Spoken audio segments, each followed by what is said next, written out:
¿Cómo están, señoritas, señoritos? Buen día. Hola, buenos días, doctor. Buen día, Buenos doctor. días, doctor. Bueno, iniciamos nuestra clase, doctores. Ya saben, por favor, activen sus camaritas. Bueno, mientras van activando sus cámaras, doctorcitos, a ver, les voy explicando un poquito. Tenemos que ver dentro de poco, yo creo que esta semana, ya iniciamos con el estudio de semiología de cabeza, luego pasamos a estudiar lo que es cuello y posteriormente realizamos el estudio de semiología de tórax. Ya me voy adelantando, ¿no? Porque este trabajo va a ser muy amplio. Vayan leyendo ya lo que es semiología de tórax, van a tener como 3 semanas para trabajar en esto. En la parte de cabeza, para empezar, ¿no? Como existe una gran cantidad de manifestaciones semiológicas y como en realidad dentro del examen semiológico de cabeza nos basamos más en la parte de inspección, y cabeza y cuello, yo lo voy a pasar en clases, así como habitualmente lo hacemos. ¿Listo?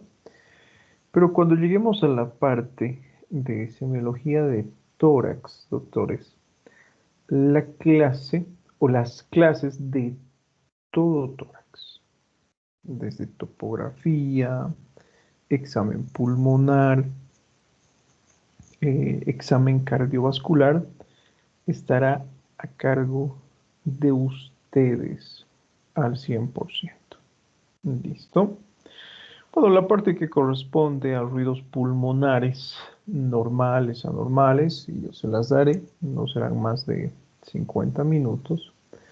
La parte que corresponda al estudio de soplos, por ejemplo, igual estará a cargo de mi persona. Y la parte que corresponda al estudio de valvulopatías, de la misma manera, estará a cargo de mi persona, ¿no? Ustedes se van a encargar de evaluar el resto, que es amplio. Recuerden que, bueno, debido a la situación, ¿no?, actual que estamos atravesando, practicar lo que es examen pulmonar es complicado. No tienen pacientes, bueno, diferentes situaciones, ¿no?, que van a evitar que ustedes practiquen y que ustedes sepan cómo se realiza un examen de tórax pulmonar y cardiovascular adecuado. Entonces, como el fin es generar justamente en ustedes competencias y el desarrollo de habilidades para que sepan cómo abordar y cómo realizar un examen semiológico adecuado de estas zonas, van a trabajar realizando, en este caso, eh, algunos recursos audiovisuales, ¿sí? Es decir, van a trabajar en videos. En este caso, vamos a poner ya en los parámetros que voy a tomar en cuenta. No se van a aceptar videos que sean descargados de internet, no se van a aceptar videos que contengan imágenes, porque algunos me han presentado así, ¿sí? Solamente imágenes y a manera de videos. No vamos a aceptar ese tipo de trabajos. Yo quiero ver que ustedes se encuentren presentes en los videos explorando a una persona, ¿no? Para eso pidan ayuda al novio, a la novia, al hermanito, al papá, a alguna persona, ¿sí? Como vamos a evaluar tórax, de preferencia, la persona que les asista que sea de sexo masculino, ¿sí? Porque vamos a evaluar el tórax al desnudo, ¿sí? Por eso de preferencia que sea un paciente varón. Ustedes me hablarán entonces en sus videos sobre la topografía, cómo dividimos. ¿Listo? Entonces en este caso explicarán en el video división topográfica del tórax, hemitórax izquierdo, derecho, anterior, posterior. Dibujarán con un marcador las líneas, por ejemplo, ¿sí? De tal a tal segmento anatómico yo encuentro tal línea, de tal a tal segmento encuentro tal zona, ¿sí? En este espacio realizo tal cosa, la auscultación, etcétera. División topográfica. Cuando realicen lo que es examen pulmonar, lo propio, doctores, ¿no? A la inspección, que es lo que vamos a observar. Encontraremos a la exploración pulmonar cómo evaluamos la elasticidad, cómo evaluamos la expansibilidad, dónde colocamos los dedos, en la región anterior, en la región posterior, etcétera. Es un trabajo que es muy completo, pero no es complejo. ¿Listo? Es un trabajo que sí requiere mucho tiempo, por eso ya les voy avisando desde ahora. A partir de la siguiente clase, no, yo creo que nuestra tercera clase de la semana ya vamos a empezar con el estudio de cabeza, posteriormente lo haremos cuello y después de lleno tórax, ¿no? Obviamente algunos temas van a estar a cargo de mi persona, como los tipos de tórax, tipos de ruidos normales, sobreagregados, patológicos, como les estaba mencionando, ¿no? El examen de soplos, el examen de valvulopatías, pero lo demás, doctores, lo que se refiere a exploración semiológica va a estar a cargo al 100% de ustedes, ¿sí? Entonces ya vayan trabajando. A diferencia de las exposiciones que han presentado, no les voy a dividir por grupos. Ustedes tienen que trabajar de manera individual y tienen que trabajar en el 100% del tema, ¿sí? Así cuando veamos de avanzar tórax, por ejemplo, yo voy a escoger a alguien por nombre de lista, le vamos a pedir que nos hable, que presente su video para todos, sí, absolutamente para todos nosotros, que presente su video y nos indique cómo ha realizado la exploración. Por ejemplo, uno de los primeros temas será evaluación de la elasticidad y expansibilidad. A ver, ¿quién está con su micrófono? Ludwig, apague su micrófono, por favor. Bueno, les estaba mencionando, uno de nuestros primeros temas será el estudio de elasticidad y expansibilidad. Yo voy a escoger una persona al azar. Supongamos, a ver, Juanito, adelante, comience usted con elasticidad y expansibilidad. Mientras Juanito está hablando, bueno, terminará de hablar de elasticidad y Isabel continúe con lo que es expansibilidad. ¿Listo? Luego, paramos. Cristian continúe con lo que son maniobras para evaluar elasticidad y expansibilidad. Todos, en lo absoluto, doctores, tienen que trabajar en este recurso audiovisual. ¿Listo? Bueno, eso depende de su nota. Vamos a hacer que la nota práctica para esto tenga mayor puntaje. Ya no hablaremos de 20 puntos. Hablaremos, veremos, ¿no? Más adelante, 30, 40 puntos, mitad de la nota total, no sé. Eso está por definirse aún. ¿Sí? Así que ya vayan trabajando, doctorcitos. Porque este trabajo sí es amplio. Les va a llevar un buen tiempo realizarlo. Así que ya vayan haciéndolo. Y para culminar con el temario del semestre, hablaremos de examen de mama. Bueno, y esto va a estar a cargo de mi persona, ¿no?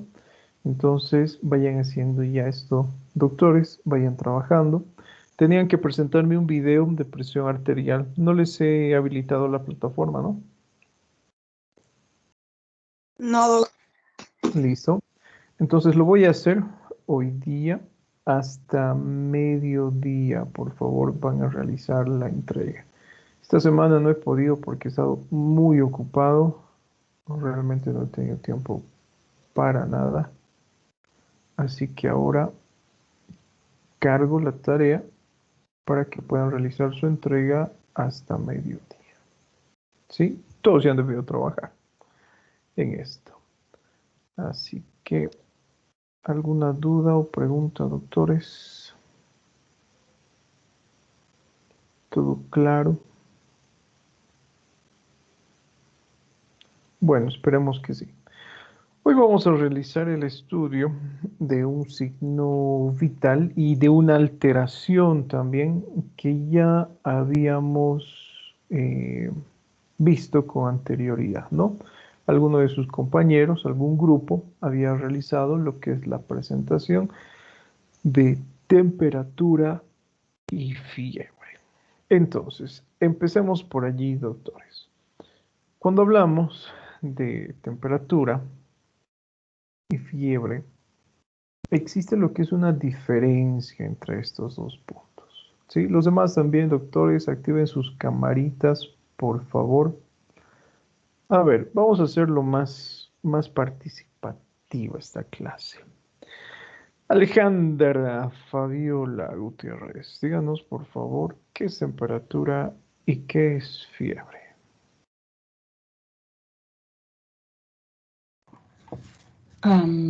Temperatura es una medida que tiene el cuerpo, un cuerpo en realidad, y fiebre vendría a ser el aumento de la temperatura. A ver, puede ser, su cámara no se olvide por favor, Alejandra. Sí, Almendra, ¿qué donde nos se me dice corta el Almendra? internet. Almendra. Está almendra. Almendra. Almendra a las 3, 2,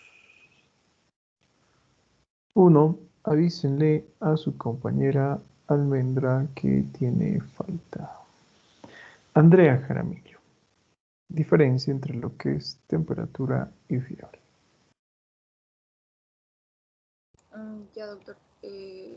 La temperatura, sí, la temperatura es un valor que tenemos en el cuerpo, o sea, valor puede ser bajo o alto, pero especialmente la fiebre es una alza de temperatura. A ver, está mejor eso. ¿Qué nos dice Andrés Mauricio?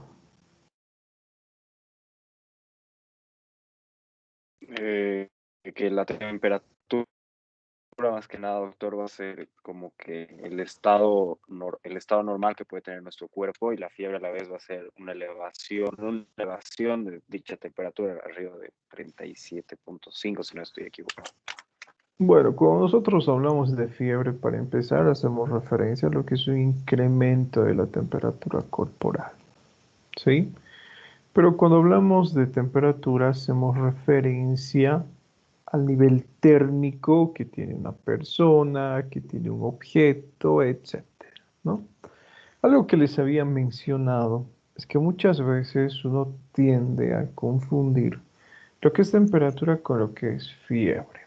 Y les aseguro, ¿no? Muchos de ustedes seguramente han cometido el error de decir lo siguiente, es que estoy con temperatura, tengo temperatura, desde ayer estoy con temperatura. Es, bueno, un error. Y recuerden que como médicos ya no podemos expresarnos de esa forma, ¿sí? Su computador tiene una temperatura determinada, su celular tiene una temperatura determinada, su pared, sus plantas, objetos inanimados, sus muebles, todos tienen temperatura, ¿sí? Entonces ya sabemos, ¿no? Es ese nivel térmico que posee un ser vivo o un objeto. Listo. Cuando hablamos de fiebre, doctores, hacemos referencia a lo que es un incremento de la temperatura corporal. Pero recuerden que depende de diversos factores. No a todo incremento nosotros podemos denominar fiebre. ¿Sí? Bueno, antes de hablar de fiebre, tenemos que saber qué factores determinan la temperatura corporal. Brenda Maya Vargas. A ver, díganos, ¿qué factores usted cree que determinan la temperatura corporal?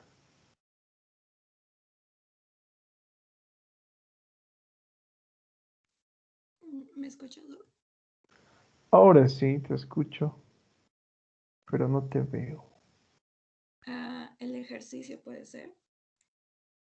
La vestimenta también. Ya puede ser la actividad física. Sí, ¿qué más? El volumen corporal. El volumen corporal, ¿a qué se refiere con eso? Si el paciente es gordo, si es flaco. Sí, sí tiene más masa Ya corporal. puede ser, bueno, más músculo no, en este caso si tiene lo Bueno, que es mayor tejido celular subcutáneo, ¿no? Recuerden que la grasa corporal funciona como aislante térmico. Por eso ustedes van a ver a los gorditos a las 6 de la mañana que están en pleno invierno como si fuera verano, ¿no? Con sus poleritas, con shorts, etcétera. Listo, está bien. ¿Qué más? Depende del metabolismo, doctores. ¿Sí? Pongamos el ejemplo de un paciente pediátrico.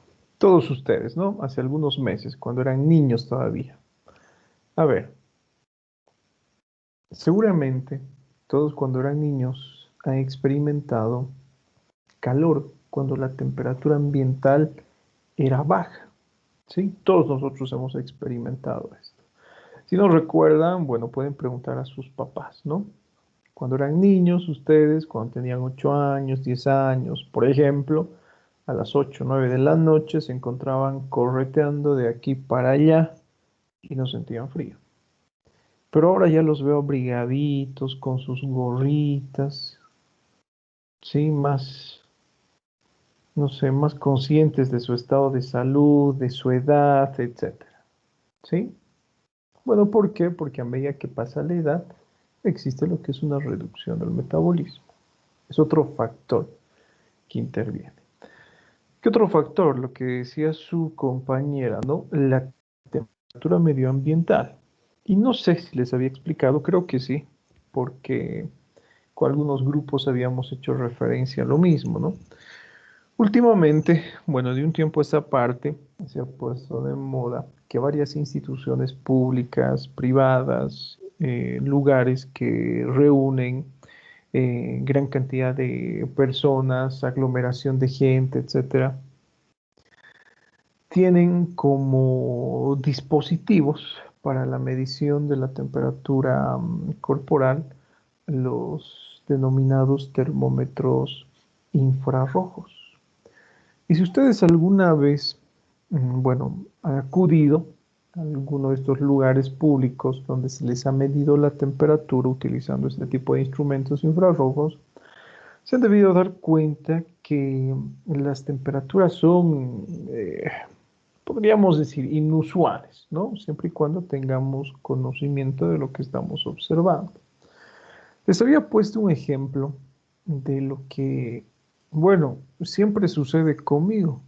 Voy al supermercado, asisto al banco y me mido la temperatura, por ejemplo, antes de ingresar a estas instituciones y resulta que siempre tengo valores de hipotermia. 35, 34.6.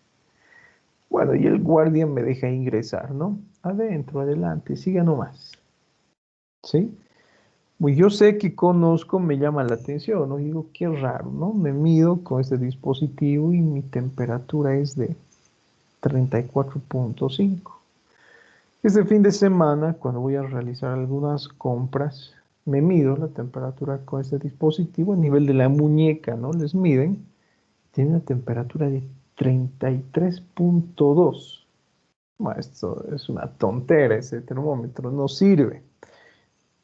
Imposible que mi temperatura corporal sea de 33,2, porque me encontraba abrigado, porque no presentaba ninguna manifestación clínica que sugiera un estado de hipotermia.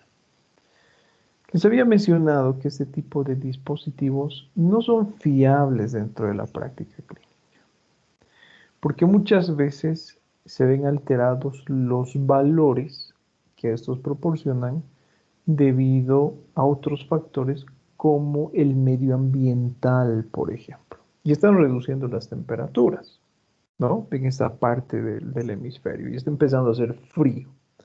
Esta mañana hemos amanecido con ¿cuántos grados? 10 grados, creo. ¿Sí? Está empezando a hacer frío. Entonces, lo más probable es que este aparatito se encuentre con interferencia de la temperatura medioambiental, ¿no?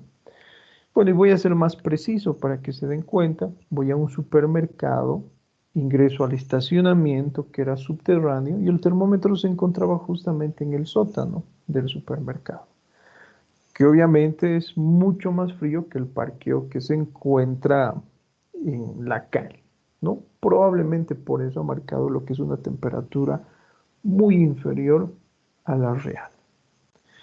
¿Qué otro tipo de factor puede influir? Por ejemplo, el descanso, la actividad física.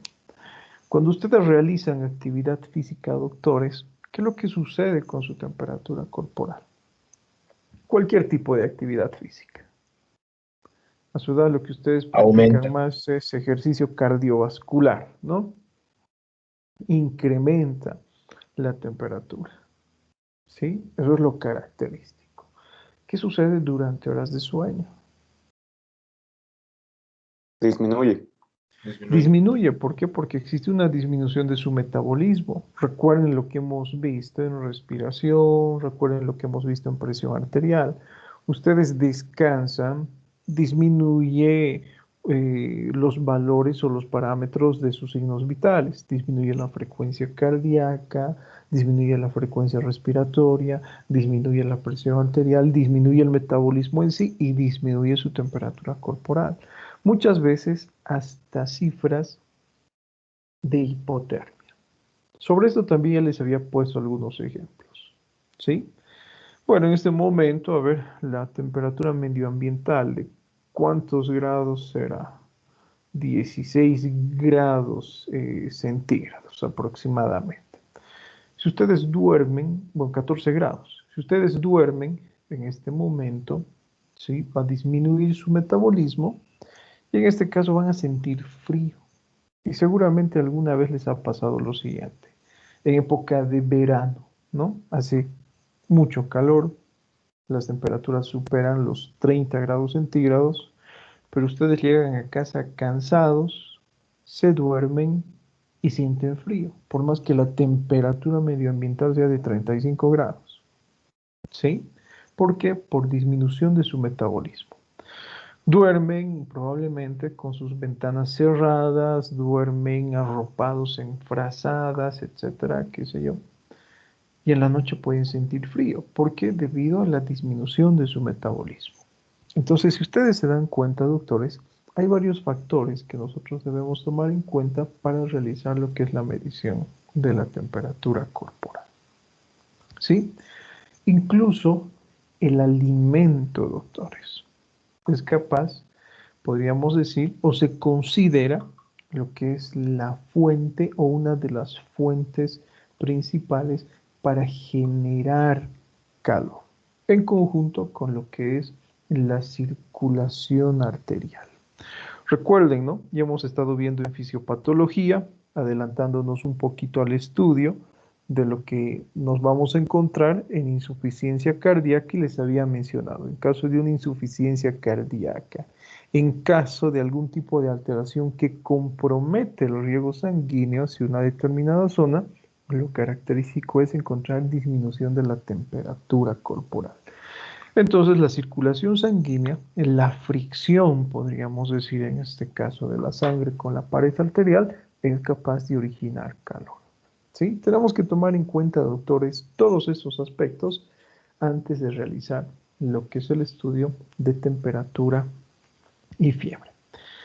Entonces, recomendación, ¿no? Hablemos con propiedad, ¿sí? No podemos decir que nuestro paciente tiene temperatura cuando tiene fiebre. Eso déjenselo para su casera de la tienda de barrio, ¿sí? Nosotros tenemos que saber utilizar de forma apropiada estos términos.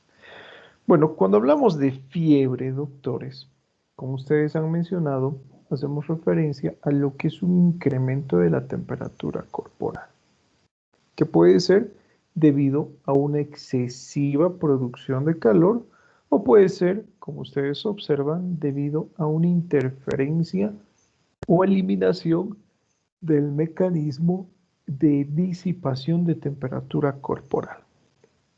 Ahora, para que nosotros hablemos de fiebre, doctores, tenemos que saber primeramente que esta se produce por alteración en el centro termorregulador.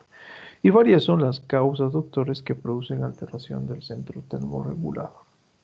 Pero entre las principales causas podemos mencionar la liberación de mediadores inflamatorios en el torrente sanguíneo, que son frecuentes en procesos infecciosos y en procesos inflamatorios, ¿no? La liberación de citocinas, interleucinas, etcétera, debido a infecciones parasitarias, bacterianas, virales, que son capaces, podríamos decir, de afectar el centro termorregulador y producir lo que es fiebre.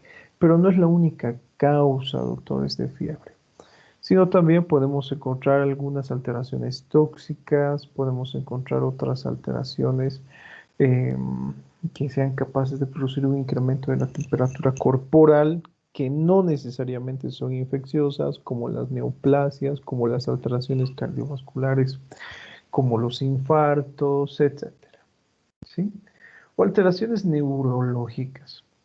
Y cuando hablamos de alteraciones neurológicas, hacemos referencia a lo que es una alteración estructural del centro termorregulador. Acá les cuento, bueno, una experiencia. Hace varios años atrás, cuando era estudiante, cuando me encontraba realizando mi internado, conocí a un enfermero que, bueno, lamentablemente eh, tuvo un niño y este niño nació con parálisis cerebral, ¿sí? Porque han existido complicaciones durante el trabajo de parto. Entonces se lo llevaron a la Argentina, recibió tratamiento, desgraciadamente ha muerto el niño, murió hace 2 semanas, nos llegó esa noticia. Y bueno, era un enfermero muy querido dentro de la institución de salud y nació con, bueno, presentaba lo que era una hipoxia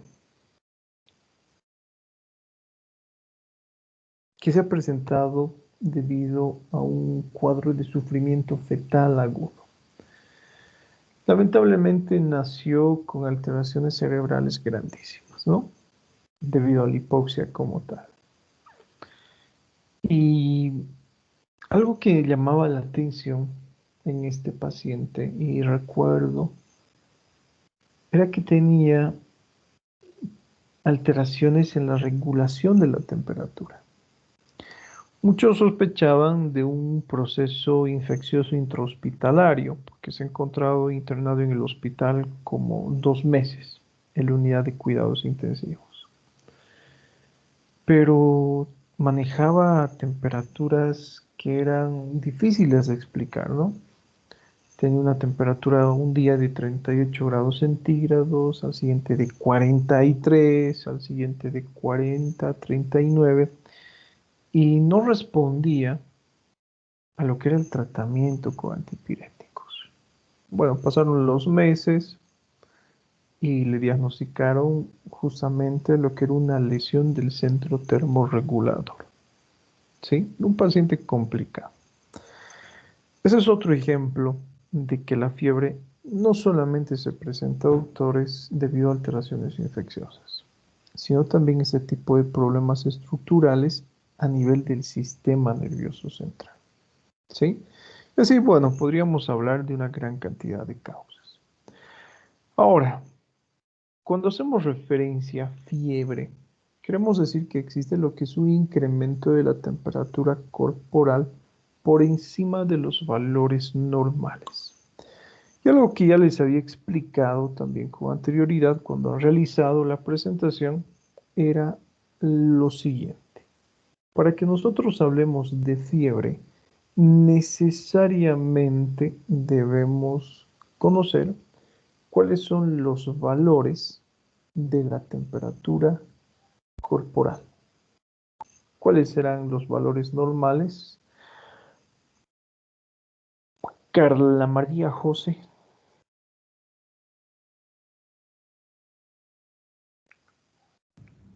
37,5, doctor. 37. Bueno, como promedio manejamos esos valores, ¿no? De 37 a 37.5. Pero les había mencionado en aquella ocasión que depende de dónde nosotros medimos la temperatura corporal. ¿Sí? Podríamos encontrar variaciones dependiendo de dónde realizamos la medición. Carla Victoria, díganos cuáles son esos valores. A nivel oral, a nivel rectal, a nivel axilar Lo que me y a acuerdo nivel de inguinal. bucal, ok, es menor o igual a 37.3, de axilar igual menor o igual a 37, inguinal menor o igual a 37 igual, y la rectal creo que es menor o igual a 37.6. O sea, todo es igual. No, Menor o igual a menor o igual, 37. lo normal. Por eso, o sea, todo es igual, prácticamente. A ver, Carolina Flores Navia, ¿qué nos dice? Carolina Flores. Ya pues, doctorcitos, participen. Estoy con sueño, he dormido 2 horas. No saben el esfuerzo que estoy haciendo por estar con ustedes. Para que vean que los aprecio. ¿Me escucha? Sí, le escucho. La temperatura bucal va a ser de 37,3 menor. La axilar va a ser menor a 37,0, la inguinal menor o igual a 37,0 y la rectal menor o igual a 37,6. O sea, todo es igual. ¿Sí? Bueno, les había mencionado, ¿no? Tenemos que saber. Generalmente les había dicho que podemos encontrar variaciones de 1 grado entre las diferentes zonas, ¿sí? De 36 a 37, por ejemplo, en la cavidad oral, en la cavidad rectal de 37 a 38 podemos considerar normal. Y obviamente en aquellas zonas que se encuentran expuestas hacia lo que es el medio ambiente, como la región inguinal, la región axilar, tenemos temperaturas menores a 37, ¿no? 37, 36.5, 36 grados centígrados, por ejemplo. Sí, ya sabemos por qué. ¿Por qué es importante hacer referencia a esto? Y les había puesto un ejemplo, les vuelvo a mencionar, ¿no? De este ejemplo. Supongamos yo tengo un paciente que tiene lo que es una temperatura de 38 grados centígrados en la cavidad rectal. ¿Será normal o no será normal? Es normal, ¿sí? Para la cavidad, para la región donde yo estoy realizando lo que es la medición de la temperatura corporal, ese valor se considera normal, ¿sí? Pero imaginemos que tenemos el mismo valor, pero a nivel axilar o a nivel inguinal. En este caso ya estamos hablando de lo que es un incremento intenso, ¿no? De la temperatura corporal. Si es que yo encuentro a nivel axilar o a nivel inguinal esos valores de 38 grados centígrados, el paciente ya presenta lo que es fiebre, ¿sí? Dentro de lo que es el estudio de fiebre, perdón, les había mencionado lo siguiente. Bueno, acá tenemos algunos valores sugestivos, ¿no? Cuando supera la axila los 36.9 grados centígrados, ya podemos hacer referencia a lo que es fiebre. Y cuando a nivel oral, por ejemplo, supera los 37.2, también ya podríamos hacer referencia a lo que es fiebre. Ahora, cuando hacemos referencia a la cuantificación, les había mencionado que para medir la temperatura corporal es necesario el uso de algunos instrumentos. Es necesario saber estas consideraciones de las cuales acabamos de hablar, porque no es lo mismo utilizar un termómetro digital, utilizar un termómetro de mercurio y utilizar un termómetro con tecnología infrarroja, porque podemos encontrar este tipo de variaciones que hemos mencionado. ¿Sí? Lo ideal o los instrumentos más utilizados en la actualidad, el termómetro de mercurio y el termómetro digital. ¿Sí? En nuestro país, de preferencia, por ejemplo, es el termómetro de mercurio. El termómetro digital, ¿no? Uno, por el costo y dos, por las características del mantenimiento, ¿no? Mucho más fácil limpiar un termómetro de mercurio, un termómetro que tiene, por ejemplo, esa estructura o ese material de vidrio, a limpiar, por ejemplo, desinfectar un termómetro digital. Además que los termómetros digitales, doctores, bueno, presentan fecha de caducidad, ¿no? Y pueden tener variaciones tomando en cuenta diferentes factores, ¿no? Incluyendo lo que es la marca del equipo. No es lo mismo tener un equipo chino, por ejemplo, que tener un equipo japonés, que tener un equipo estadounidense, ¿sí? Cada uno tiene diferentes calidades, bueno, y eso puede afectar en algún momento lo que es la lectura. ¿Listo? Ahora, hemos hablado de la técnica y habíamos mencionado cuál es la región ideal para medir la temperatura corporal. ¿Qué nos dice Cecilia Rosario Arraya Flores? Doc, Cecilia, a ver, ¿qué tomamos en cuenta en un paciente antes de medir la temperatura? ¿Qué consideraciones debe reunir el paciente, que también son importantes? la edad, La edad. eh, Listo, ya podría ser la después edad de del realizar paciente. ejercicio. Es una característica, ¿sí? No es lo mismo medir eh, la temperatura corporal en un paciente ancianito, en un paciente adulto o en un paciente pediátrico. En los ancianos, ¿dónde se mide la temperatura? Puede ser a nivel axilar, A nivel axilar es lo más recomendable o a nivel inguinal.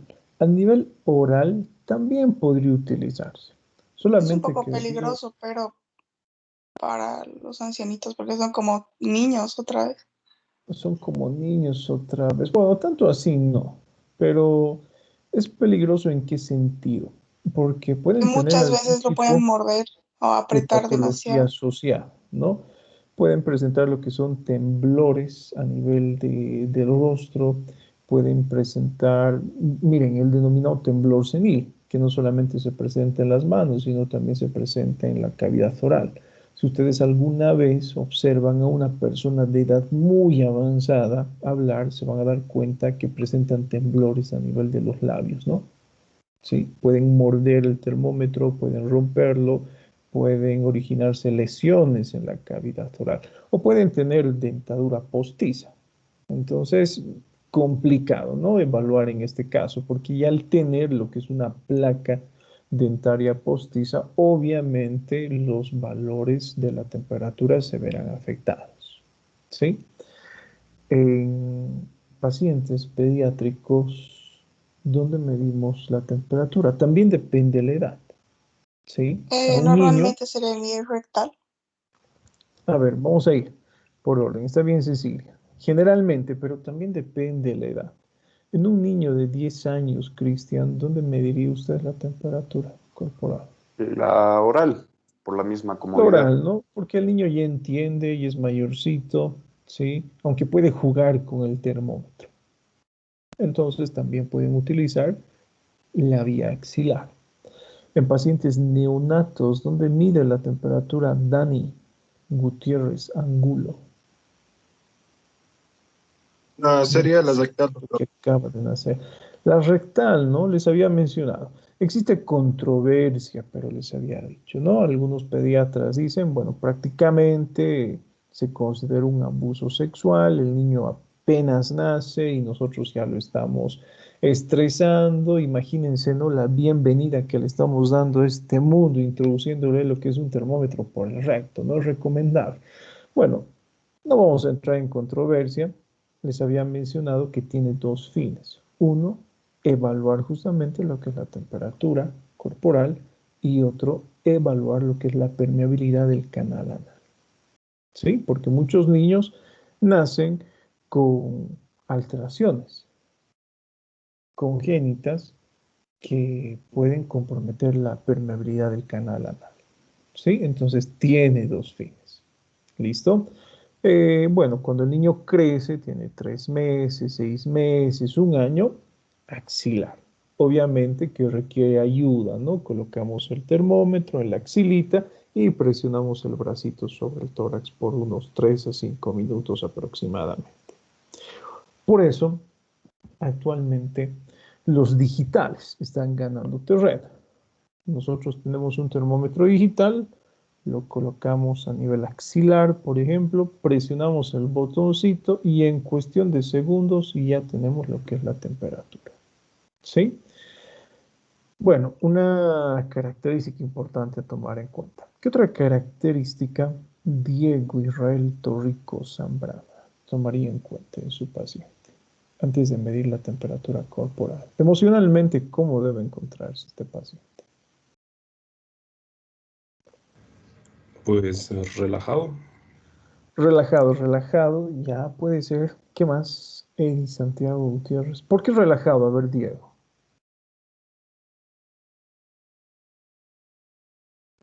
¿Por qué relajado? Pues podría decirse que normalmente los pacientes con hiperactividad siempre están más acalorados, por así decirlo. Más acalorados, pero estamos hablando de por qué en un paciente relajado, en un paciente nervioso, debemos realizar las mediciones en otros lugares. Porque creo que ya lo mencionaron mis compañeros, en un paciente nervioso, pues por la vía oral tiende a preocuparnos que podría romper el termómetro de mercurio, por ejemplo. Bueno, en pacientes histéricos, en pacientes con crisis de ansiedad, no es recomendable, ¿no? Realizar lo que es la medición de la temperatura en la cavidad oral, ¿sí?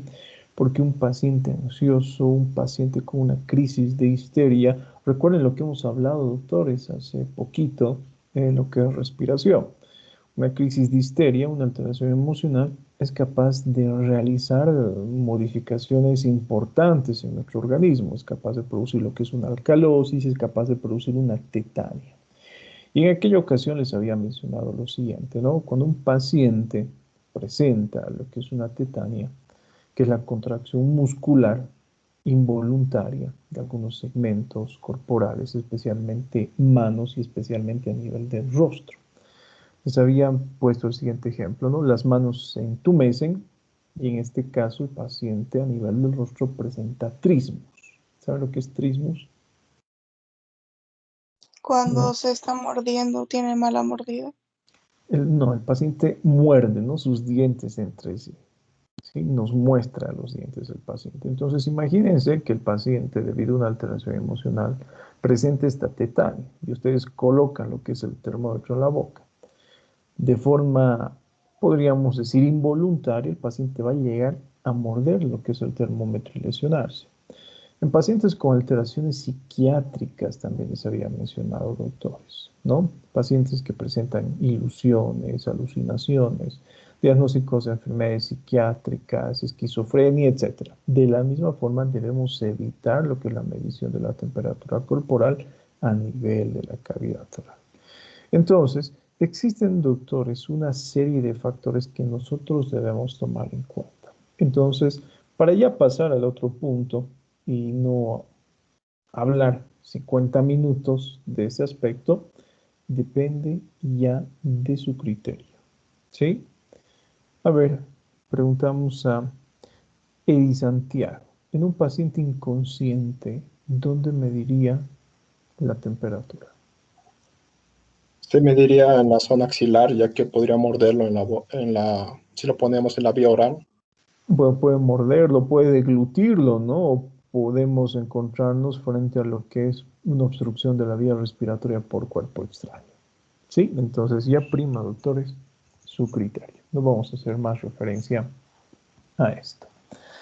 Ahora, la mejor forma de determinar es utilizando cavidades, ¿no? Para eso utilizamos la cavidad oral y la cavidad rectal. Les había mencionado en aquella ocasión también que aquella temperatura que se encuentra o es cercana a la temperatura central es aquella que es medida en cavidades. Y entre la cavidad oral y la rectal, la más fiable es la cavidad rectal. Pueden existir otros métodos, por ejemplo, para determinar la temperatura real que tiene mi paciente, al 100%.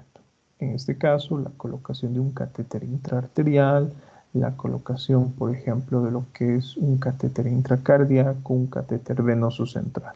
Sí, que tienen sensores que son capaces de determinar la frecuencia de pulso, la frecuencia cardíaca, la presión arterial y obviamente también lo que es la temperatura corporal. ¿Sí? Bueno, ya sabemos cómo cuantificar, ya sabemos qué características tomar. Sin embargo, doctores, dentro de lo que es el examen físico, nosotros debemos, en este caso, estudiar la presencia de aquellas manifestaciones clínicas que acompañen o que formen parte de lo que es el síndrome febril. Observe, sensación de calor, escalofrío, cefalea, malestar, decaimiento, sed, lengua saburral, polinea, taquicardia, fascia febril, piel caliente, orina escasa, etc.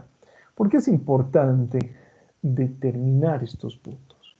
Porque más adelante vamos a realizar el estudio de la denominada fiebre facticia o fiebre ficticia, que como dice el nombre, sugiere lo que es simulación. En otras palabras, el paciente nos está mintiendo. ¿Sí? Y esto les comento que es muy común dentro de la práctica clínica. Prácticamente todos los días nosotros observamos este tipo de situaciones en los hospitales. Bueno, además de trabajar en un ambiente privado, me desenvuelvo profesionalmente trabajando en el servicio público, en una caja. Y resulta que estos pacientes que se encuentran asegurados, doctores, son muy mentirosos. Sí, son terribles. Y les pongo un ejemplo, que ya les había hablado también con anterioridad. Cuando se acercan días festivos en los cuales tenemos, por ejemplo, 2 o 3 días como feriado y justamente ese día festivo cae un fin de semana, muchos pacientes acuden a los hospitales a solicitar su baja médica. ¿Sí? Por ejemplo, hemos tenido este feriado, ¿no?, del 2 de abril, que no sé qué era alguna fiesta santa, creo, no sé, los que son religiosos deben conocer esto. Miren, justamente ha caído viernes, sábado, domingo, y algunos pacientes han acudido y el día jueves al hospital, mintiendo para solicitar baja. Y entre las manifestaciones, por ejemplo, más comunes que ellos refieren es fiebre. Tengo fiebre o he estado con fiebre estos días. Solicito mi baja para el día jueves, para el día viernes, que es feriado, sábado y domingo. Tampoco voy a ir a trabajar sábado, tengo mi domingo y el lunes también quiero que me dé baja. Quiero que me dé 5 días de baja. Bueno, no somos médicos forenses, ¿no?, para otorgarles a los pacientes sus días de baja. Entonces realizamos lo que es una exploración semiológica adecuada. Tengo fiebre. ¿Desde cuándo tiene fiebre? Bueno, hace un día, supongamos. ¿Existe algún otro tipo de manifestación clínica? No, los pacientes no presentan dolor, no presentan diarrea, no presentan absolutamente nada que nos indique lo que es una fiebre, por ejemplo, de probable causa infecciosa. Paciente semiológicamente más sano que el médico, ¿sí? Solicitamos algunos exámenes complementarios, ¿no? Un examen general de orina. Solicitamos, por ejemplo, lo que es un hemograma, pero estos se encuentran sin ningún tipo de alteración. No existe lo que es una leucocitosis, no existe piuria, no existe nada que sugiera lo que es un proceso infeccioso. Le medimos al paciente la temperatura corporal durante 5 minutos. Bueno, no podemos quedarnos muchas veces con el paciente 5 minutos dentro de lo que es el cubículo, por ejemplo, de emergencias especialmente, y lo dejamos solito mientras vamos a atender a otro paciente. Bueno, realizar algún tipo de maniobra fraudulenta para modificar las cifras de la temperatura, ¿no? Corporal. Pasan los 5 minutos, vemos la temperatura del paciente, 42 grados centígrados. Y el paciente feliz, tranquilo, contento, sin cefalea, sin taquicardia, sin fase febril, absolutamente nada. Palpamos la piel del paciente y se encuentra fría, no se encuentra caliente. ¿Sí? Bueno, solicitamos los exámenes complementarios, no encontramos nada. Por si acaso le colocamos un antipirético, medimos a los 15 minutos y seguimos con ese tipo de temperatura. ¿Sí? Qué raro, ¿no? Porque el paciente se encontrará así. Lo más probable es que nos esté mintiendo.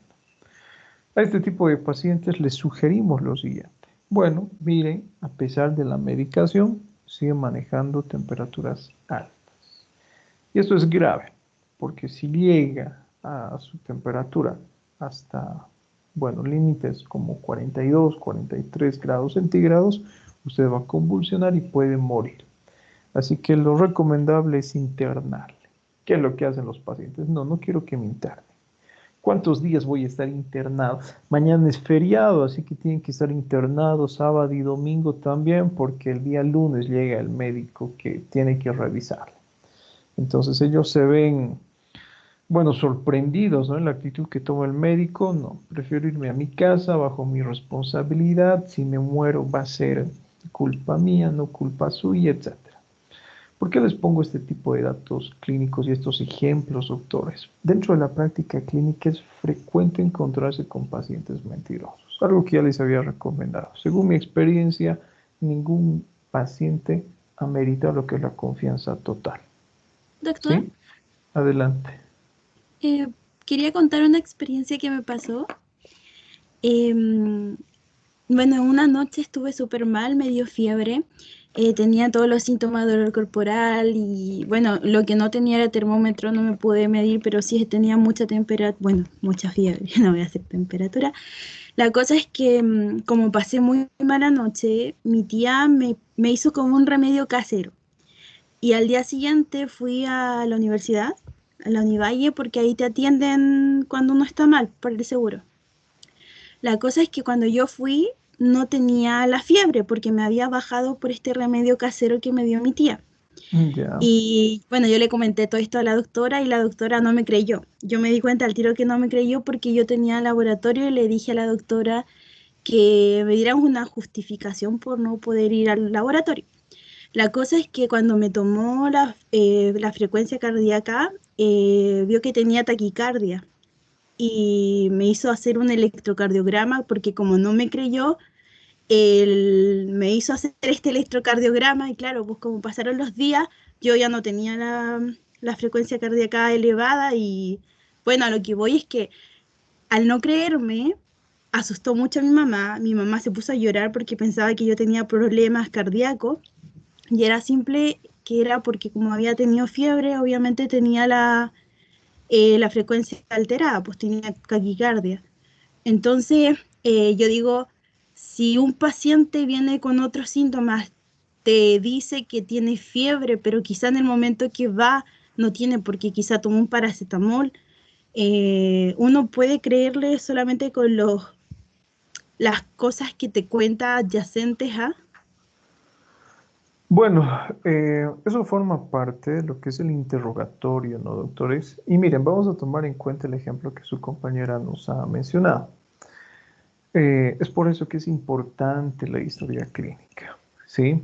Si el motivo de consulta es fiebre dentro de enfermedad actual, nosotros debemos preguntar justamente si es que el paciente ha consumido algún tipo de fármaco. Recuerden, siempre debemos seguir este tipo de pasos, ¿no?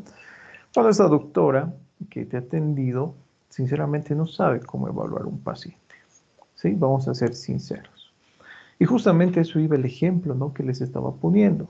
Muchas veces los pacientes simulan en lo que es fiebre. Pero cuando simulan, doctores, nosotros nos damos cuenta de forma rápida porque no encontramos manifestaciones clínicas asociadas que sugieran fiebre. Observen, por ejemplo, dentro de esas manifestaciones, ¿cuáles tenemos? Tenemos la taquicardia, que es lo que su compañera ha mencionado. Tenemos el antecedente de que ha consumido algún tipo de infusión que probablemente haya reducido la temperatura corporal, ¿sí? Si mi paciente me dice, ¿sabe qué? Tengo fiebre.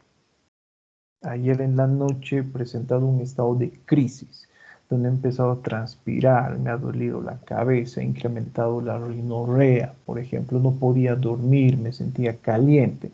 He consumido una infusión y eso ha disminuido la temperatura corporal.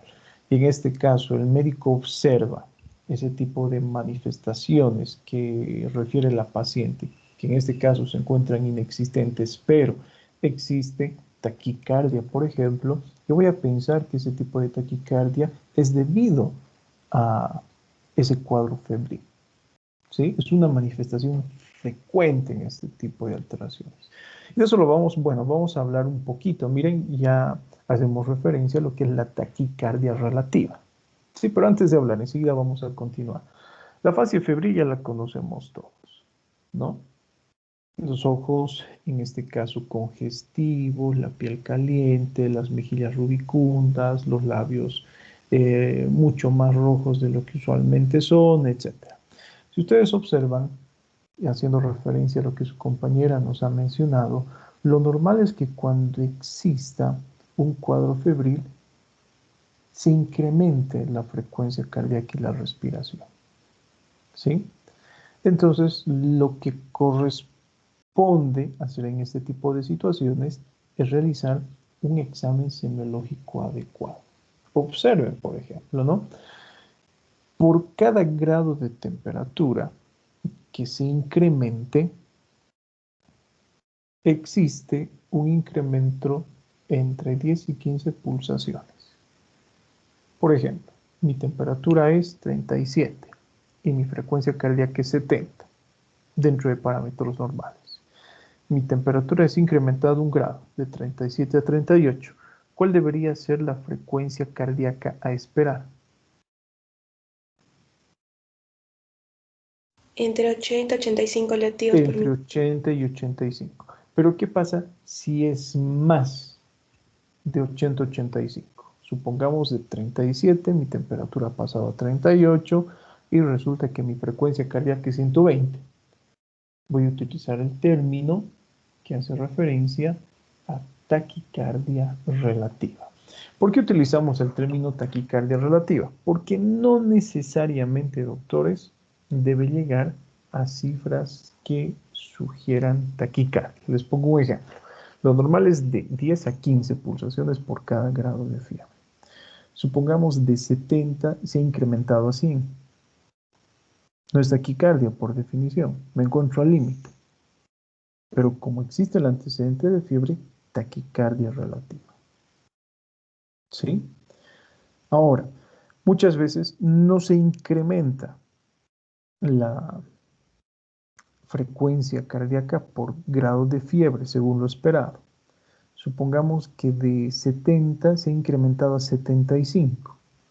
voy a utilizar el término de bradicardia relativa. Fíjense que no necesariamente las cifras tienen que sugerir bradicardia. Utilizo el término bradicardia relativa cuando no se ha incrementado la frecuencia cardíaca, lo que debería incrementarse por grado incrementado de temperatura corporal. ¿Sí?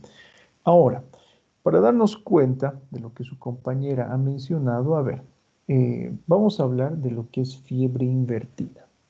Cuando hablamos de fiebre invertida, doctores, como dice el nombre, existe lo que es una inversión del ciclo circadiano. ¿Sí? Y la fiebre invertida, doctores, o puede sugerir interferencia con antipiréticos o puede sugerir una fiebre facticio-ficticia. En otras palabras, o puede sugerir que el paciente ha consumido algún fármaco que disminuya la temperatura corporal o puede sugerir simulación. Les voy a poner dos ejemplos. Cuando hablamos de lo que es fiebre invertida, es importante tomar en cuenta lo que es el ciclo circadiano. ¿Sí? ¿En qué consiste esto? Vamos a poner el ejemplo más simple. Cuando ustedes despiertan, doctores, a las 6 de la mañana, mídanse la temperatura corporal. Y yo les aseguro que la temperatura será 35.5, 35.7, allí, ¿sí? En esos valores. A medida que pase el día, supongamos ya han desayunado, vuélvanse a medir la temperatura. Ya no será 35.5, será 36, 36.5. A mediodía, mídanse la temperatura. Será 36, 37 grados centígrados. Y si ustedes se van midiendo en el transcurso del día la temperatura corporal, encontraremos un incremento a medida que pasen las horas. Especialmente a las 4 o 5 de la tarde alcanzan valores mucho más altos y a eso de las 7, 6 de la tarde, por ejemplo, encontramos el límite, podríamos decir, más superior, ¿no? Pero ojo, no quiero decirles que van a amanecer con una temperatura de 35.5 y que en la noche van a presentar una temperatura de 40. Las variaciones son graduales, 37.2, 37.3, de 35.7 a 36.9, así. ¿Sí? Durante el día tiene que ir incrementando. Vuelvo a ponerles el ejemplo de un cuadro real, infeccioso, en el cual no se haya utilizado interferencia, o en el cual no haya existido, perdón, interferencia con antipiréticos, ¿sí? Que probablemente todos ustedes han experimentado. Bueno, yo con frecuencia presento este tipo de alteraciones porque no me gusta automedicarme, ¿sí? Solamente cuando es muy necesario. Alguna vez, bueno, he albergado lo que es un cuadro febril. Durante la mañana estoy relativamente tranquilo, ¿sí? Los síntomas no son tan intensos, pero llego a mi casa a mediodía y ya me siento más decaído, me encuentro somnoliento, a diferencia de la mañana, que había despertado bien, casi sin síntomas. 2, 3 de la tarde aproximadamente, ingreso en un periodo de crisis, ¿sí?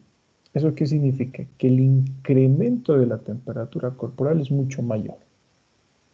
En este caso, mayor rinorrea, tengo lo que es fotofobia, cefalea intensa, fatiga, la piel es caliente, tiemblo por los escalofríos. ¿Por qué? Porque lo normal es que la temperatura corporal incremente en el transcurso del día. Súmele a eso lo que es un cuadro febril. El paciente ya amanece con fiebre, pero a medida que pasa el día va a existir lo que es un incremento gradual de la temperatura. Y ese incremento gradual de la temperatura en caso de fiebre va a ser tan grande que va a desencadenar en todo paciente ese periodo de crisis. ¿Sí? Para evitar esto, ¿qué es lo que usualmente hacemos? Apenas nos sentimos mal, consumimos antipiréticos. Seguramente a ustedes les ha pasado esto. Asistían a la universidad por la mañana, estando enfermos, presentando lo que es un cuadro febril, un cuadro respiratorio, pero es molestoso, ¿verdad? Estar ahí con el rollo de papel higiénico limpiándose la nariz cada 30 segundos. Entonces lo que ustedes hacen es consumir un antipirético. Han amanecido con una temperatura, supongamos, de 37.7 grados centígrados. Han consumido ese antipirético, pero en vez de que encontremos lo que es un incremento gradual de la temperatura en el transcurso del día, vamos a encontrar una disminución de 37.7 a 37.5, a 37, a 36.5. Eso es lo que nosotros denominamos fiebre invertida. En vez de que exista lo que es un incremento de la temperatura corporal, existe lo que es un descenso, ¿sí? Y eso podemos encontrar, doctores, en dos situaciones: interferencia con antipiréticos o simulación por parte del paciente, ¿sí? Simulación por parte del paciente. Probablemente la doctora se ha olvidado, que la que atendió a su compañera, que la interferencia con antipiréticos también es capaz de producir este tipo de alteración. Y además que ya teníamos el antecedente, a no ser que no le haya comentado a su compañera. No le ha comentado a su doctor. Yo le comenté y tenía, me acuerdo, la frecuencia cardíaca era sobre 200, por eso ella, como yo le comenté y yo creo que no me creyó, me hizo hacer el electrocardiograma. Bueno, ¿no? Fíjense, ya teníamos el antecedente, en este caso, del consumo de un antipirético, ¿sí? Tengo fiebre, pero he consumido un antipirético. Entonces, ¿qué es lo característico en esta situación? Ya no encontrarse con un estado de fiebre, encontrarse con temperaturas bajas, incluso que lleguen a temperaturas normales. Pero el antecedente es importante, ¿sí? He consumido un antipirético. Esa es la causa de que se estén desarrollando este tipo de alteraciones. Ahora, ¿cómo yo me doy cuenta, doctores? Por lo que su compañera ha expresado, ¿sí? ¿Cómo sé que está simulando o que no está simulando? Uno, primeramente, el patrón circadiano. Pero recuerden que pueden existir variaciones, ¿no? Tanto en fiebre como en un cuadro simulado, ¿sí? ¿Qué es lo que yo tomo en cuenta? Los síntomas asociados que presenta el paciente. Les pongo el ejemplo para que comprendan de mejor manera. Aquellos pacientes que acuden por simulación, que son frecuentes, ¿sí? Especialmente en estos días festivos, les había mencionado, ellos presentan esa fiebre invertida. Se modifica el patrón. ¿Presenta sensación de calor? No. ¿Escalofríos? Tampoco. ¿Cefalea? Tampoco. ¿Tiene sed? Tampoco. ¿Tiene hambre?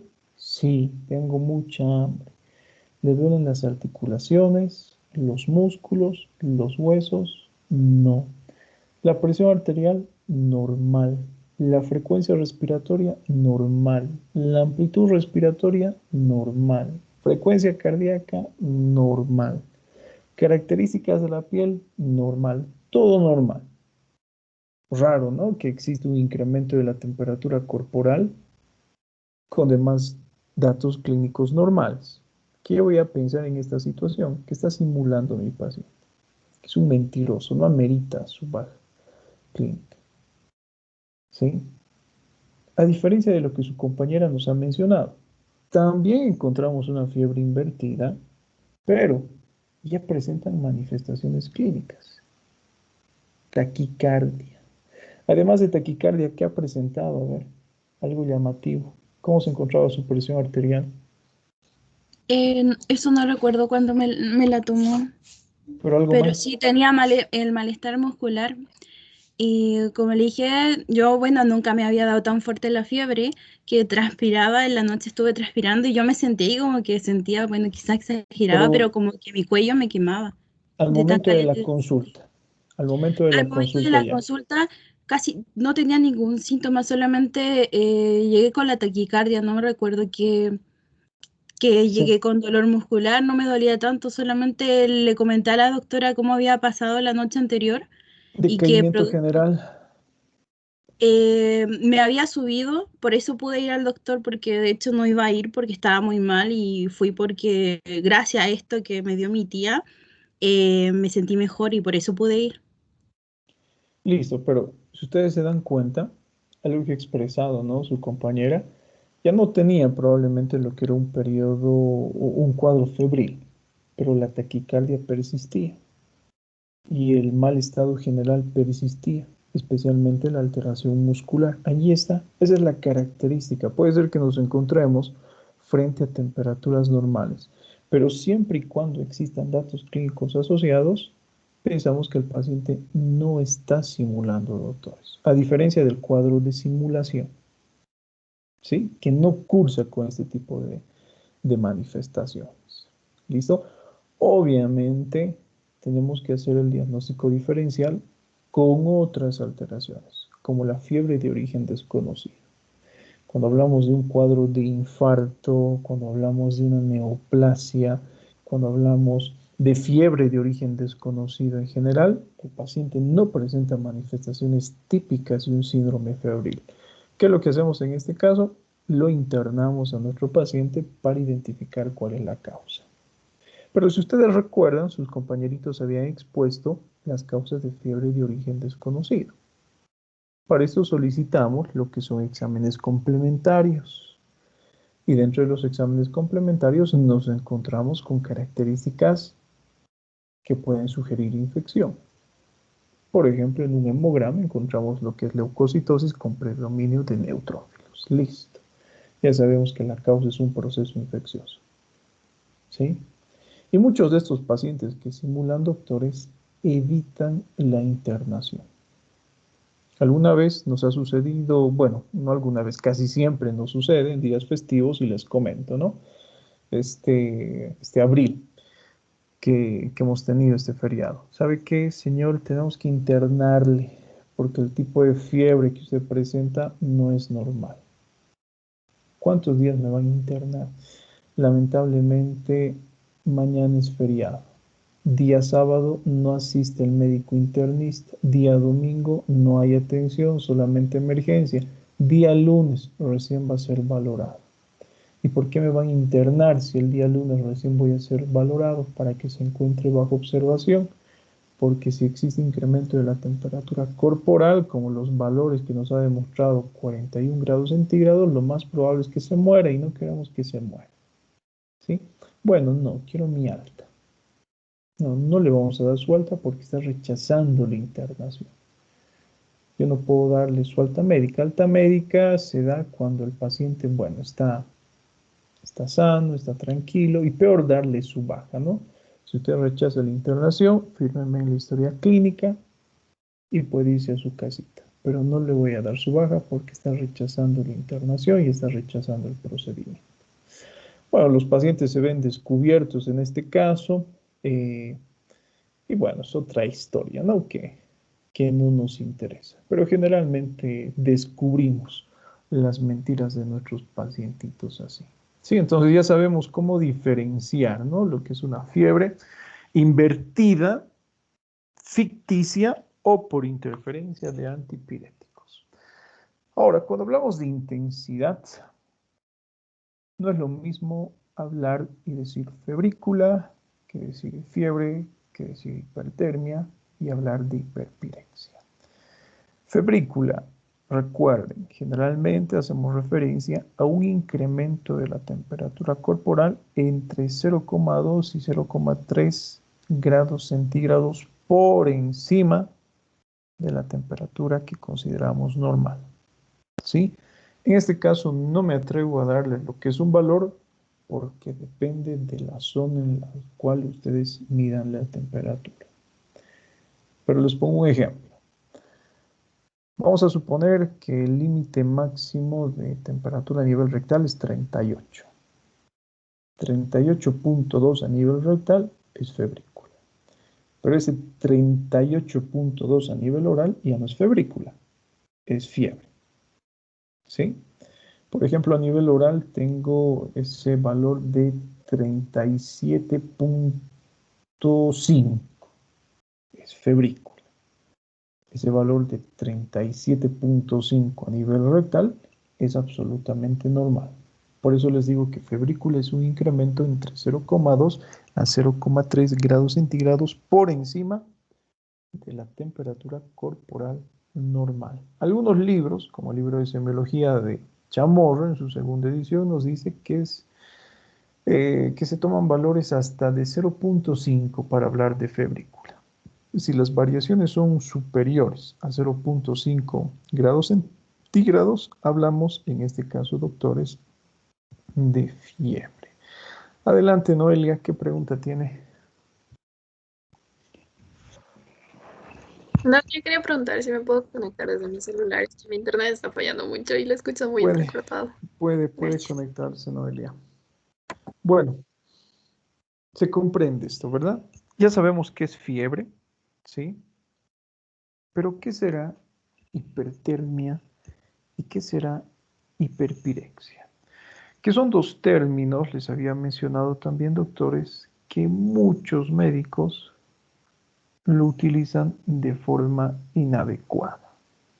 ¿Sí? ¿Qué será hipertermia y qué será hiperpirexia? Cuando hablamos de hipertermia y hiperpirexia, algunos libros les dicen que, bueno, hipertermia es hasta 40 grados centígrados y hiperpirexia más de 41 grados centígrados. Esto no es así. Cuando hablamos de hipertermia e hiperpirexia, en ambas alteraciones se pueden alcanzar temperaturas que superen los 40 grados centígrados. Sin embargo, la diferencia se encuentra en la causa. ¿Recuerdan, doctores? A ver, preguntamos nos hemos quedado en Dani, Diego, Eddie. Adelante, Erika Mundo corre. Diferencia entre hipertermia e hiperpirexia.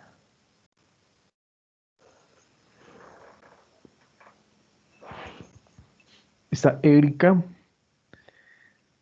Erika. Sí, estoy aquí. A ver, adelante.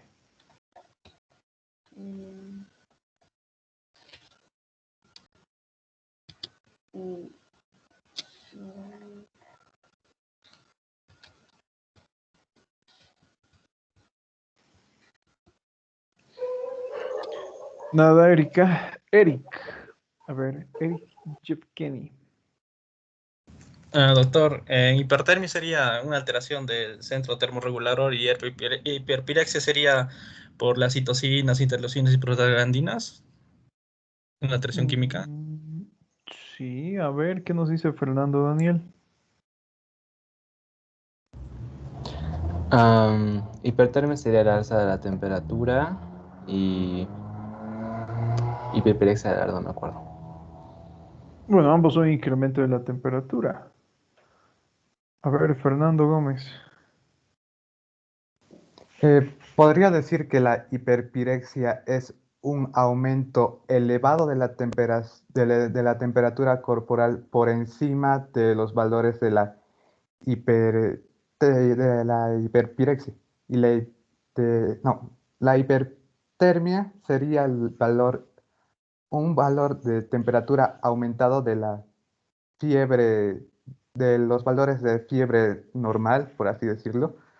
Y la hiperpirexia son los valores térmicos elevados por encima de los valores de la hipertermia. Estamos como el chavo allí tratando de adivinar. A ver, ¿qué nos dice? ¿Quién más? A ver, Sharon, que ha levantado la mano.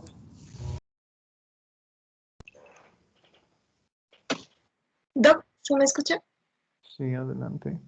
Ya. La hipertermia era por el fracaso de los mecanismos homeostáticos y la hiperpirexia más bien por el aumento de estos mecanismos.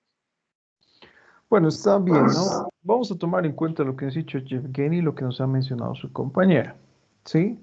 Es donde existe lo que es una alteración a nivel del centro termorregulador.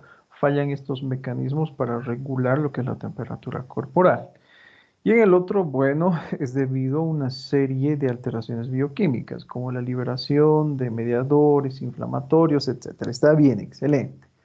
Pero, ¿cómo diferenciamos? Cuando hablamos de hipertermia, doctores, hacemos referencia a lo que es un incremento de la temperatura corporal por valores que son muy grandes. Tienden a superar los 40 grados centígrados, al igual que la hiperpirexia, ¿sí? La diferencia radica en que cuando nosotros utilizamos el término hipertermia, no se encuentran relacionados con agentes infecciosos. ¿Listo? La hipertermia, por ejemplo, debido a lo que es la insolación o los golpes de calor. No existe causa infecciosa. ¿Sí? Otro ejemplo que probablemente han visto en sus clases de fisiología. Puede existir hipertermia cuando ustedes realizan actividad física. Si realizan actividad física, realicen lo que es la medición de su temperatura corporal. Yo les aseguro que, bueno, con total certeza que esos valores van a alcanzar los 40 grados centígrados. Pero eso no significa que se encuentren enfermos, ¿verdad? La actividad física, los factores medioambientales, la temperatura medioambiental, la exposición a temperaturas altas por tiempos prolongados originan lo que es hipertermia. Entonces no sean como mis colegas, ¿no? Que ellos utilizan hipertermia para hacer referencia a procesos infecciosos. Esto está mal, es inadecuado. Si nosotros encontramos, por otro lado, lo que es un incremento de la temperatura corporal por encima de 40 grados centígrados y como sus compañeros han mencionado, cuya característica bioquímica es la producción de mediadores inflamatorios, estamos haciendo referencia ¿a qué? A un proceso infeccioso. ¿Sí? Entonces el término hiperpirexia, doctores, nosotros lo utilizamos cuando existan este tipo de alteraciones bioquímicas que sean secundarias a un proceso infeccioso. Entonces, si ustedes alguna vez evalúan a un paciente que presenta lo que es sepsis y presenta una temperatura mayor a 40 grados centígrados, supongamos 41.5, no pueden utilizar el término hipertermia. Tienen que utilizar el término hiperpirexia. ¿Listo? Es un error común no saber utilizar este tipo de términos en la práctica clínica. Así que no cometan los errores que cometen muchos de sus docentes en sus clases prácticas. Bueno, observen, ¿no? Cuando hablamos de este tipo de alteraciones, las temperaturas son mayores a 41 grados centígrados y eso provoca lo que es daño cerebral permanente. ¿Sí? En fisiopatología habíamos visto por qué. Recuerden que un incremento de la temperatura corporal es capaz de producir vasodilatación. Y recuerden lo que hemos estudiado en fisiopatología. Al existir vasodilatación, existe lo que es un incremento del tamaño del compartimiento vascular. En otras palabras, se reduce la presión arterial. Y si ustedes recuerdan ya alguito de lo que hemos estudiado en presión arterial, ¿sí? Es necesaria una presión adecuada para mantener una irrigación y una perfusión ideal en tejidos viales. En este caso, como existe vasodilatación, incremento de tamaño del compartimiento vascular, no existe la presión suficiente para satisfacer estas necesidades metabólicas de oxígeno. Y entre las estructuras que más sufren, por ejemplo, de este tipo de modificaciones, se encuentra la masa encefálica. ¿Sí? Por eso decimos que provoca lo que es daño cerebral permanente. Y obviamente, si existe lo que es un incremento mayor a 40 grados centígrados, el paciente muchas veces convulsiona, se produce lo que es mayor alteración neurológica si se alcanza temperaturas superiores a los 43 grados centígrados, entonces ya existe lo que es coma y muerte, ¿no? Que muchas veces es difícil de revertir o se consideran estados ya irreversibles. ¿Qué más, doctorcitos? Bueno, lo vamos a dejar acá porque ya no nos queda tiempo. Creo que tengo una pregunta por allí. A ver, Almendra, qué milagro, Almendra. Acaba de conectarse. Buenos días. ¿Cuál es su duda, Almendra? Ay. ¿Me escucha, doctor? Ahora sí. Quería preguntarle más o menos cuánto tiempo puede sobrevivir una persona con fiebre. Bueno, en este caso, miren, cuando nosotros encontramos esos incrementos de temperatura corporal, el tratamiento tiene que ser inmediato, ¿no? Recuerden lo que hemos hablado en nuestras clases de fisiopatología. Les había puesto dos ejemplos, ¿no? Corazón versus lo que es cerebro. Cuando hablamos de lo que es la estructura cardíaca, recordarán que es mucho más resistente ante la disminución de la perfusión de oxígeno. Y hemos explicado por qué, ¿no? Por el sistema de irrigación.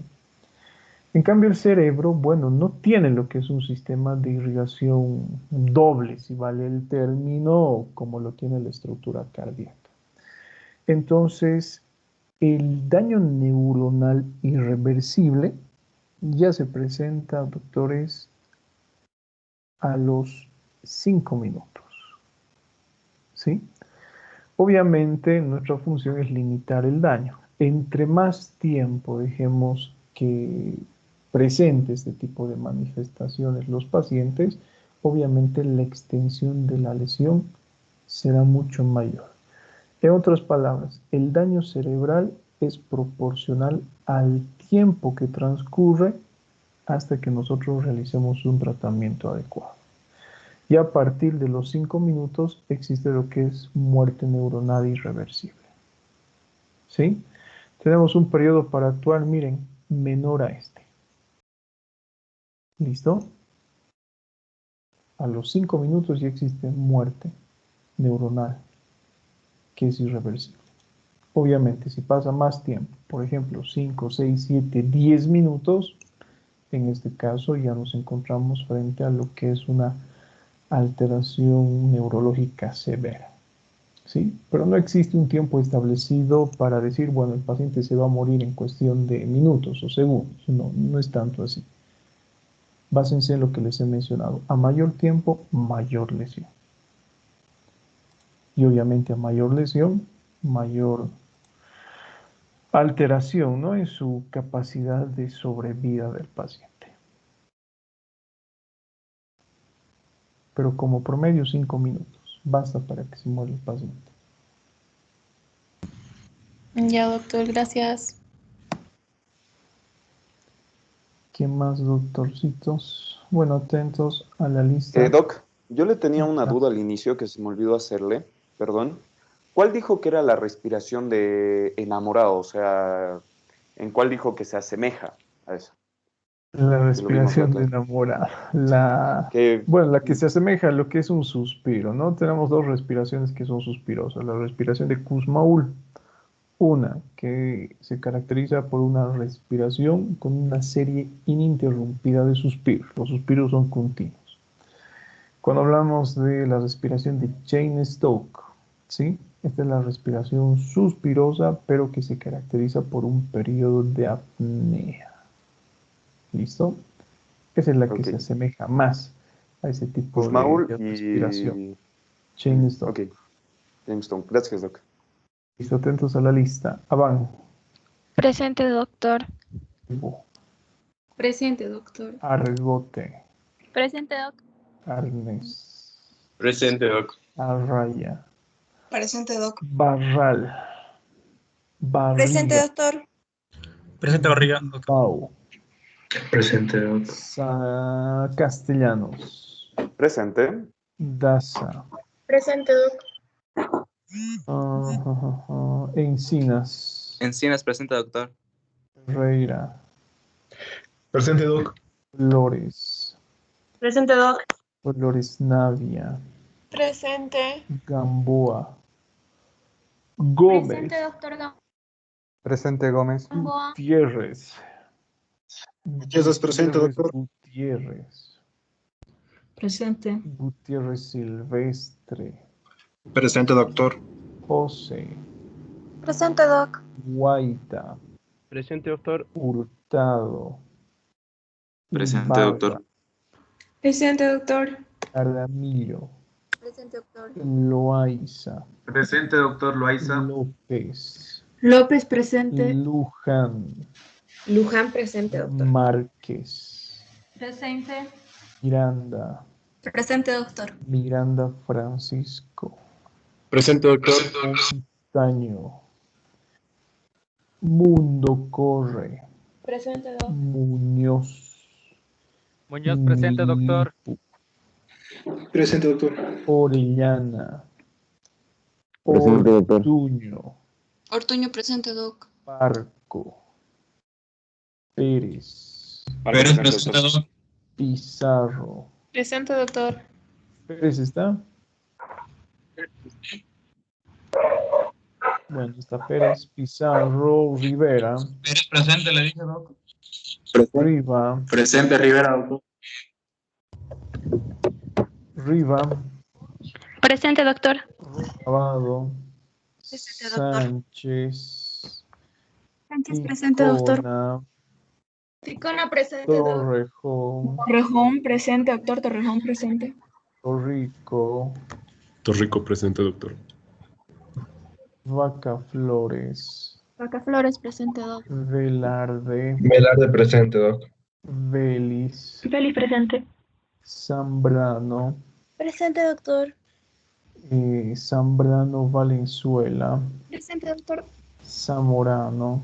Presente, Doc. Centeno. Presente, doctor. Garay. Presente, doctor. Vargas. Presente, doctor. Doctores, que tengan buen día. Chao. Gracias, doctor. Igualmente, hasta doctor, luego. Hasta luego. Gracias, doctor. Gracias.